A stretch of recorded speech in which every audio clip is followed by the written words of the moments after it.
I'd like to talk to you about your financial future, and I hope those figures become applicable to all of you as we go along. Imagine if you found yourself in a situation where every penny you saved was slowly losing its value.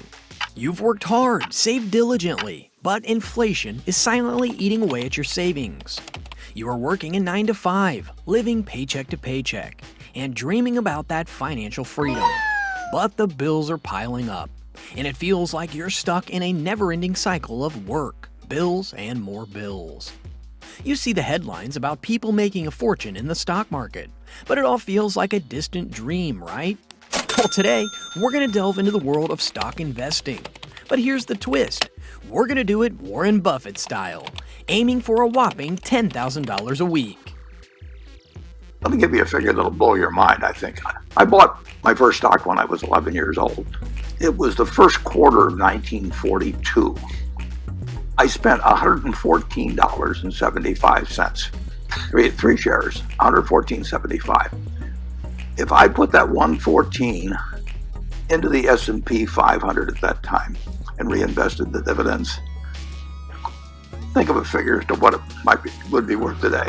Oh man, $400,000 today, one person's lifetime. Now the market's gone down many times during that time. People have panicked during that time. Headlines have been terrible. But if you buy it for 10, 20, just keep buying the S&P 500 index and forget about all the other nonsense that's being sold to you. Warren Buffett, not just a legendary investor, he's the guy who started with very little and turned himself into one of the wealthiest individuals on the planet. So how did he do it? Is there a secret hidden formula? Well, yes and no. Think about it like this. If you invest $1,000 today and it grows at an average annual rate of 10%, in 30 years, you'll have over $17,000. Now, imagine if you've applied this strategy. I'm not a financial advisor, but if there was a video I wish I'd seen when beginning my investment journey, this would be it. Today, I'm sharing insights inspired by none other than Warren Buffett and the principles from his favorite book, The Intelligent Investor. This is a book that first came out in 1949, The Intelligent Investor by Ben Graham. When I read this book, it changed my life. Anytime the market takes a sharp dive and you get tempted to sell or something, just pull out this book and reread it. Think of this video as the guide I wish existed when I first started my journey. A potential roadmap to earning up to $10,000 a week in just 5 to 7 years. Let's dive in. Let's answer this age-old question. How do we actually make money by investing in stocks? It's a question that's probably crossed your mind more than once, right? In the world of investing, there's a magical term that stands out from the rest: compound interest. Often referred to as the eighth wonder of the world by financial experts, this concept is at the heart of growing wealth over time. But what exactly is it, and why is it so powerful? Imagine you plant a single seed in a garden. Over time, not only does this seed grow into a tree, but it also produces more seeds. These seeds in turn grow into more trees, and the cycle continues. This is the essence of compounding. Your money, much like that initial seed, grows, and the returns on that money grow as well, leading to an exponential increase over time. Let's break it down with a simple example. Say you decide to invest $100 every month into an account that offers an average annual return of 7%. At the end of the first year, your $1,200 investment would have earned $84 in interest, making your total $1,284. But here's where the magic starts. In the second year, you're not just earning interest on your initial $1,200. You're also earning interest on that $84 interest from the first year. As the years go by, this interest-on-interest effect snowballs, and the growth becomes more pronounced.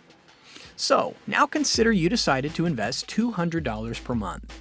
Over 30 years, with the power of compounding at a 7% return, your savings would catapult to a staggering $243,000.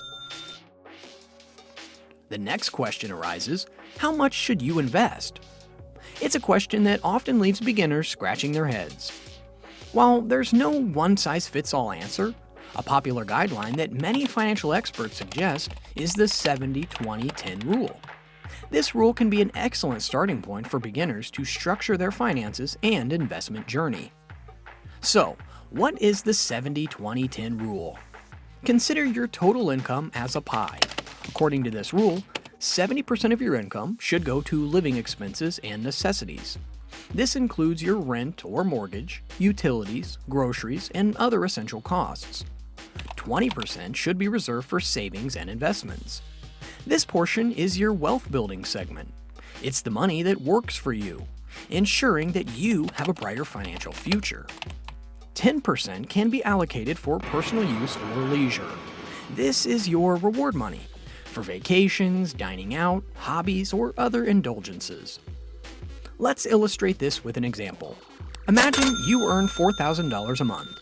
According to the 70-20-10 rule, $2,800 would cover your basic living expenses.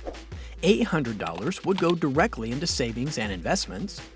$400 would be your fun money. The beauty of this rule is its simplicity. It provides a clear structure for managing finances without the need for intricate budgeting methods. Furthermore, it inherently promotes a balanced approach to spending, saving, and investing. While the 70-20-10 rule offers a general guideline, it's essential to adjust according to individual circumstances. If you live in a high-cost area, your living expenses might be more than 70%. If so, consider ways to increase your income or reduce non-essential expenses. The core idea is always to ensure a portion of your income goes towards investments. Over time, with the power of compounding, this segment can turn into your most significant wealth driver. Alright, so you made the decision to dabble in the stock market, but you're unsure of where to start. Well, no need to worry, because I'm about to break down the process step by step. The first step is to choose a brokerage platform. Think of this as your gateway to the stock market, a place where you can buy and sell stocks. Different brokers offer varying fees, tools, and resources, so do some research to find one that suits your needs. Once you've set up your account, it's time to fund it. This usually involves linking a bank account and transferring money to your brokerage account. Remember our earlier discussion about the 70-20-10 rule? The 20% for savings and investments, they can be funneled here. With funds in place, you're ready to buy. Start by identifying the company that you're interested in. Each company has a unique ticker symbol. Take, for example, AAPL for Apple Incorporated. Enter this ticker into your broker's search bar. Before you hit the buy button, do your homework. Look at the company's financial health, its position in the industry, and its growth prospects. Tools like price-to-earnings ratios, balance sheets, and quarterly reports can offer valuable insights. Remember Warren Buffett's advice: buy into a company because you want to own it, not because you want the stock to go up. Finally, decide how many shares you want to buy and place your order. The majority of brokers allow customers to place either market orders, in which they buy at the current market price, or limit orders, in which customers set a specific price point in which they want to buy. And that's it! You've just bought a piece of a company and you are now a shareholder. As you dive deeper into investing, you'll realize that the process, once understood, becomes second nature. The key is to be informed, patient, and always invest with long-term perspective. After understanding the mechanics of buying a stock, the real challenge begins. How do you pick the right one? Warren Buffett, one of the country's most successful investors, once said, "It's far better to buy a wonderful company at a fair price than a fair company at a wonderful price." Let's break down the essence of this wisdom and how you can apply it to your stock picking journey. Number 1, research is key. Just like you wouldn't buy a car without checking its reviews, don't buy a stock without digging deep into that company. Familiarize yourself with its operations, industry standing, competition, and overall financial health. Tools like balance sheets, income statements, and cash flow statements are invaluable. Number 2, evaluate its moat. Borrowing another term from Buffett, a moat refers to the company's competitive advantage.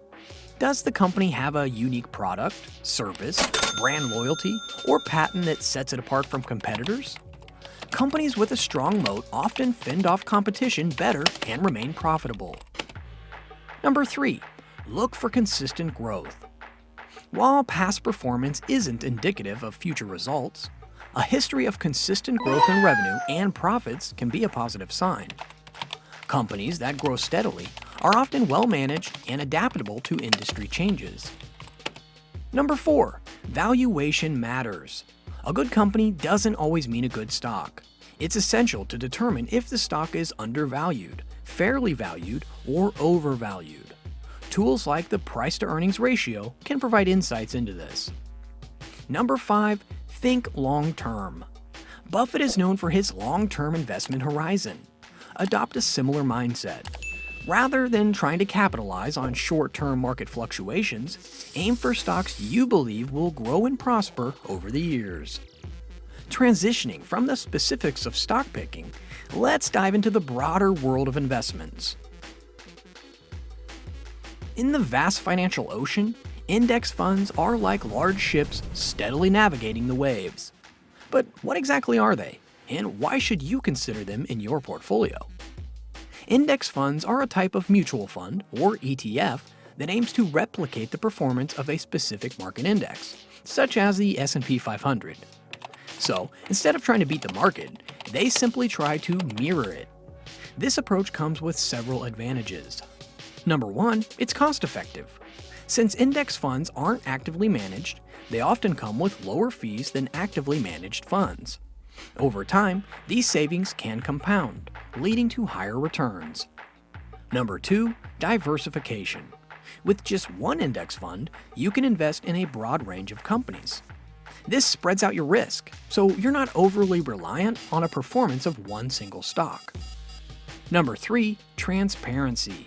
Most index funds have a clear list of their holdings, making it easier for investors to understand where their money is going. Number 4, consistent returns. While they won't necessarily top the charts during boom times, index funds tend to offer stable and consistent returns over the long haul. You might be thinking, this sounds great, but how is an ETF different from a fund? Well, as we chart our investment journey, the little details become crucial. Let's navigate that difference next.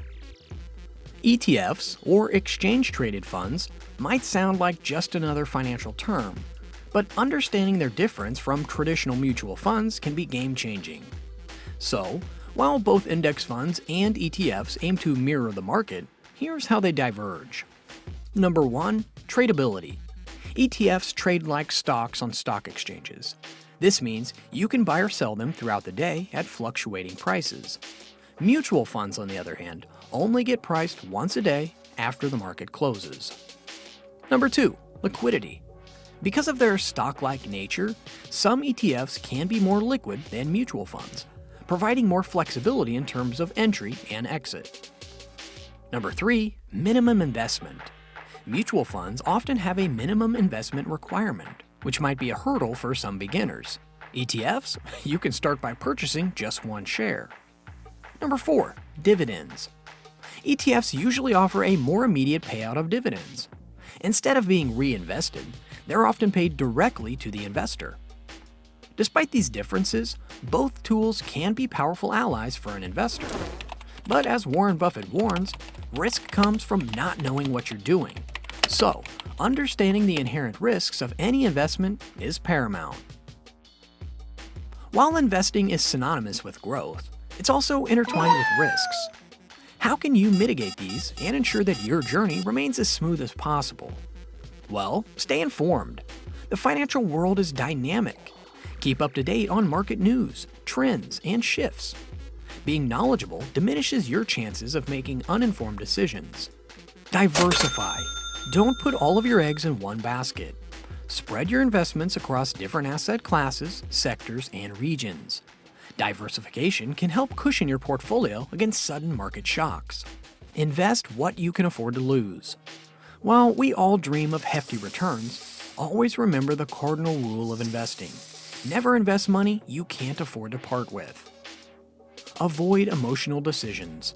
The stock market can be a roller coaster, but reacting impulsively to its highs and lows can be detrimental. Stick to your strategy, be patient, and remember Warren Buffett's advice. The stock market is a device for transferring money from the impatient to the patient. Now that we've covered the essentials of investing, the question isn't about when you should buy or sell, but perhaps more fundamentally, when should you start? The best time to plant a tree was 20 years ago. The second best time is now. The same philosophy applies to investing. The power of compounding we discussed earlier, it works best when given time.